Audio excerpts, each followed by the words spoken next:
गिबिसिनथारावनो बे भिडिअखौ नायग्रा आरो खोनासंग्रा साफ्रोमनोबो आंनि गोसो गोरबोनि गोदान सान गोदान बोसोरनि गोजोननायखौ जासिग्रोबाय।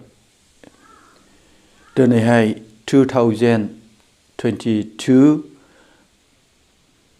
गोदान सान आरो गोदान बोसोर।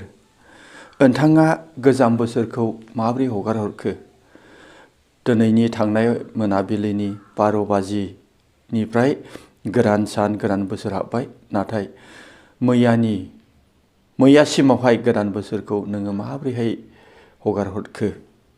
आङो बे बाथ्राखौ लानानै मैया बाइबेलनिफ्राय माखासे परामर्शफोर होदोंमोन।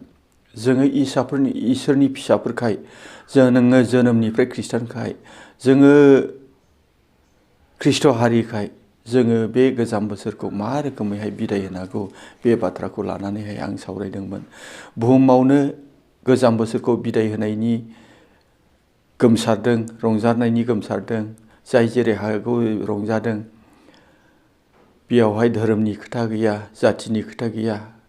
गोबां धोरोमनि मानसिफोर, गोबां राव रायग्रा मानसिफोर बयबो गोदान बोसोरनि मुङाव रंजादों, जाग्लुंदों, लोंग्लुंदों।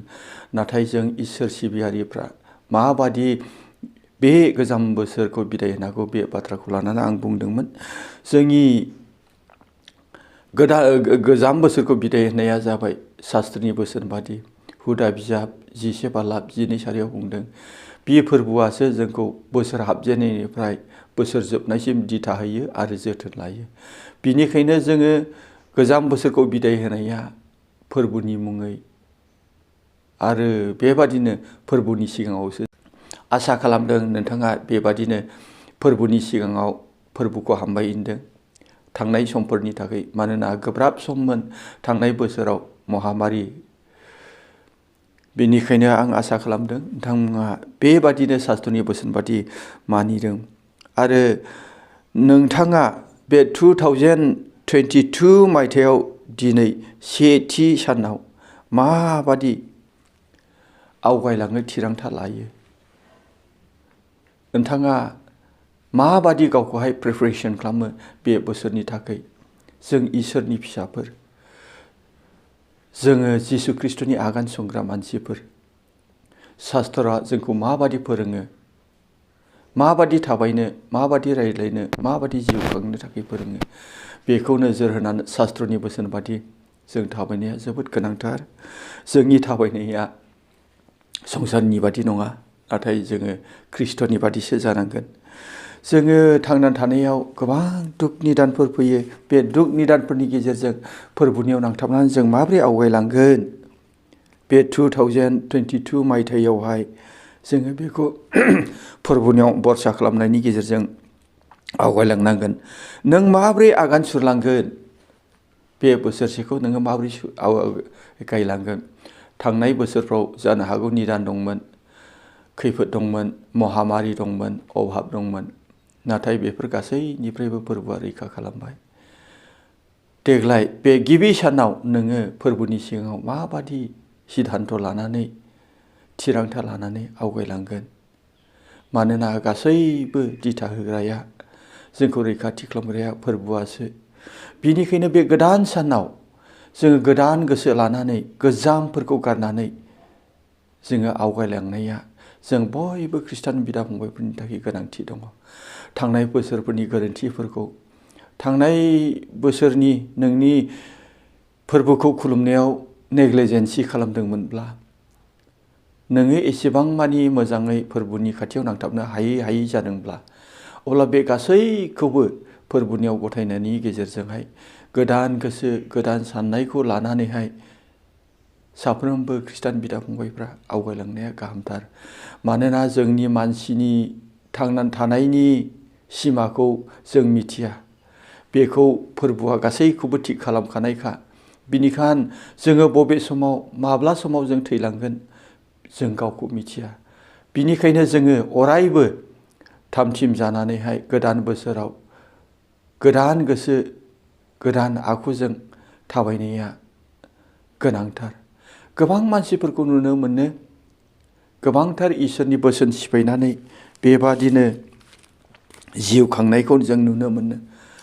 नाथाय बाइबेला जोंनो खोथायो जेफानिया 1 बालाबनि 2 सारियाव बुंदों इसोर जिहुआ जेफानिया नाबिनि गेजेरजों बुंदों बुहुमाव थानाय जेसेबां मानसिफोर जुनादफोर बिफां लाइफांफोर ना सागोराव थाग्रा ना जेसेबां बुहुमाव खामिनाय दङ जुदि बुहुमनि मानसिफ्रा पाप मावोला आफा इसोरा बेखौहाय सिबगारनो थाखाय बेवहाय समाय लानायखौ जों नुनो मोनो।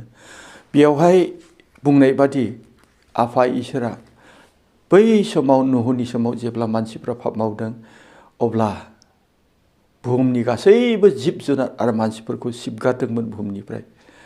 बेयाव जिब जुनार लैथोनि ना बिरबायग्रा दाउ मासेबो बासियाखै। आरो बेबादिनो गोबाव जुगनि उनाव लटनि सदम आरो गमराखौहाय आफा इसोरा सासेबो धार्मिक खोथा गैयैखाय गासैबो बे सदम गमरानि मानसिफ्रा पाप मावनायखाय बे नोगोरखौ अरनि अखा हानानै सिबगारदों। आफा इसोरा पाप मावोब्ला बेबादिनो बुहुमनि मानसिखौ गथै बुहुमनि मानसिया पाप मावोला गासै बुहुमनि मानसिफोरखौ सिबगारो। बबेबा हादरनि मानसिया पाप मावोला बे हादरनि मानसिखौ सिबगारो। बबेबा हारिनि मानसिया पाप मावोब्ला इसोरा बे हारिखौ सिबगारो। बबेबा न'खरनि मानसिया इसोरनि बोसोन सिफायोब्ला बे न'खरखौ सिबगारो। आरो सोरबा बेक्तिया इसोरनि बोसोनखौ सिफायोब्ला इसोरा बे बेक्तिखौबो सिबगारो। 2020-2021 बे मोननै बोसोराव मालाबाबो जाफेरै बाइबेलावबो बेबादि हिस्ट्रिखौ नुवाखै जोङो। बेबादि जाथायखौ नुवाखै। गासै बुहुमाव महामारिजों थैग्लुंनाय बेबादि थैग्लुंनाय महामारिनि गेजेरजों जेब्ला जों गोथार बाइबेलाव नायो अब्ला बे सिबगारनाय रावखौ जोङो ध्यान खालामोला बियो मोनसे इसोरनि राग। 2020 आरो 21 आवहाय लाख लाख मानसिया थैदों मानोना संसारनि मानसिफ्रा इसोरखौ मिथिया जाबाय। बांसिन पापआव गोदोनायखाय जानो हागौ इसोरा मानसिफोरखौ बुहुमनिफ्राय सिबगारदों। अनजाग्रा खृष्टान बिदा फंबायफोर दिनै बे गोदान बोसोरनि गेजेरजों आं बेखौनो रायथिनो थाखाय हास्थायदों एबा बानजायनो थाखाय हास्थायदों। नोङो बेक्तिगत जिबनाव इसोरनि बोसोन सिफायोब्ला नोङो न'खर हिसाबै इसोरनि बोसोन सिफायोब्ला इसोरा बेबादिनो नोंखौबो नोंनि न'खरखौबो सिबगारनो हागौ। बिनिखायनो दिनै गोदान बोसोरजों लोगोसे आं बयबो आंनि बे इउटुब चेनेलखौ नायग्रा साफ्रोमनोबो बेखौनो थुलुंगा होदों। जोङो गोदान बोसोरजों लोगोसे गोदान गोसो लानानै जोङो आफा इसोरनियाव जोंनि जिबनखौहाय गथायनायजोंहाय सैथोजों थाबायनो थाखाय धोरोमिया जिउ खांनो थाखाय गावखौहाय डेडिकेट खालामनाया दिनैनि सानाव जोबोद गोनांथार। मानोना आफा इसोरा अनसुला बियो राग जोंनायावहाय गेनाव अननायाव गोख्रै। नाथाय दायि मानसिफोरखौ मालाबाबो बियो दाय गैयै खालामथारनाय नङा। बाइबेलाव बेबादि लिरनाय दङ। बेखौ नायोला कलसिया 3 बालाब 20 सारियाव जायफोरा गोरोन्थि मावगोन पाप मावगोन बे मानसिफोरखौ आफा इसोरा मालाबाबो रेहाय होनाय नङा। गोबां मानसिफोर गोरोन्थि मावनानैहाय खृष्टान जीवन जापन खुंनाय मानसि अनजाग्रा खृष्ट लोगोफोर बे बाथ्रानि गेजेरजों बेखौनो बुंनो हायो जे गोरोन्थि मावग्राखौ इसोरा सानसेब्लाबो साजा होगोन। जोङो जेब्ला बाइबेलाव नायो अब्ला किसिम किसिमनि साजाय होनायखौ जों नुनो मोनो। माब्लाबा सोरनिबा जिबनावहाय जोङो अल्ड टेस्टामेन्टआव नायला सानथ्र' हायि बेबादि गोरोन्थि मावनानै साजा मोननाय थैनांनायफोरखौ जों नुनो हायो। आरो बेबादिनो गोदान रादायावबो जों नुनो मोनो। आं मोनसे बिदिन्थि हिसाबैहाय रोखा खालामनो थाखाय आं बुंनो थाखाय हास्थायदों।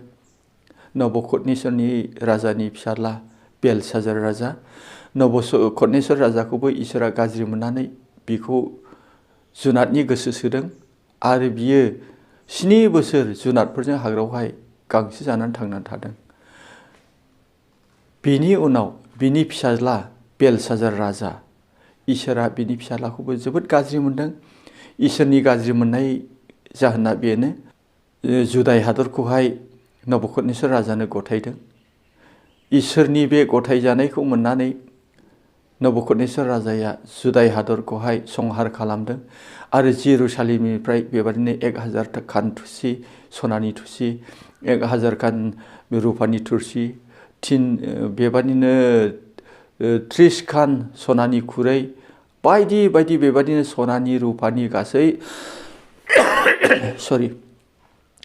गासै 5,040 खानसो सनानि बर्तनफोर नबुकदनेस्वर राजाया लांदों आरो बेखौहाय गावनि राजमेहेलनि बाख्रियाव आवथायना दोनहैदों। नाथाय बिफा थैनायनि उनाव जेब्ला बेलसाजारआ राजा जादों, बे समाव बेलसाजार राजाया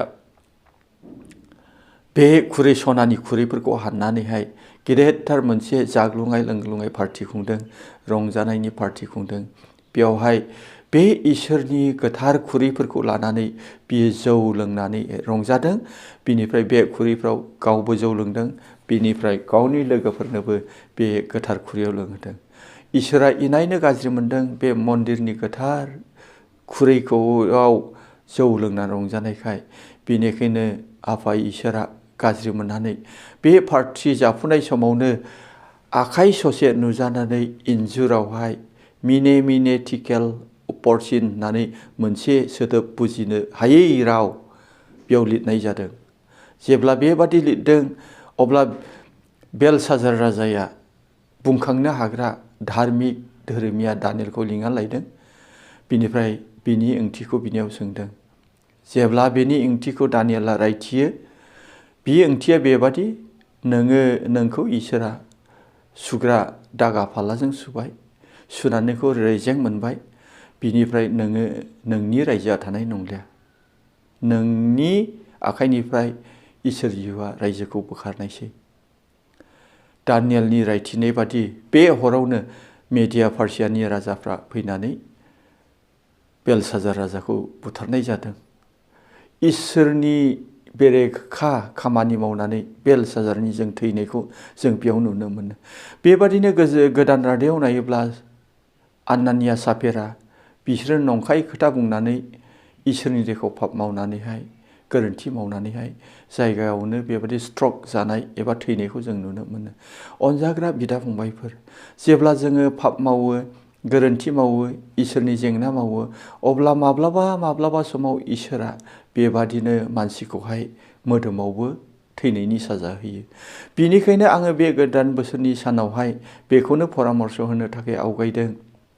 दिनै गोदान बोसोरजों लोगोसे गोदान गोसो लानानै, गोदान साननायखौ लानानै, फोरबोखौ जोंनि गोरबोआव दोननानै, फोरबोनि उन थाबायनो थाखाय जोङो थिरांथा लानाया जों बयबो फोथायारि खृष्टान बिदा फंबायनि थाखाय गोनां। बे बोसोरसे जावलांनांगौ जिउनि दिङाखौहाय हाब्रां मोननै जासे जावलांनो थाखाय फोरबोनियाव भरसा खालामनायनि गेजेरजों गोबां बारहुखा लोगो मोनगोन, गोबां बेबादि जेंना सफैगोन, गोबां बेबादि प्रब्लेम सफैगोन। बे गासै प्रब्लेमावबो नोंथाङा फोरबोनियाव भरसा खालामनानै बे गोदान सानाव, गोदान दिनाव, गोदान बोसोराव नोङो नोंनि जिउखौ फोरबोनियाव डेडिकेट खालामोब्ला, फोरबोनियाव भरसा खालामोब्ला, अब्ला फोरबोआनो बोसोर हाबजेननायनिफ्राय बोसोर जोबनायसिम दिथा खालामो आरो बियो जोंखौहाय रैखाथि खालामो। खोनासंग्रा साफ्रोमखौबो फोरबोआ गिदिर बोर होथोंसै आरो बे गोदान बोसोराव गोदान आगान सुरलांनो हाथोंसै। आमेन।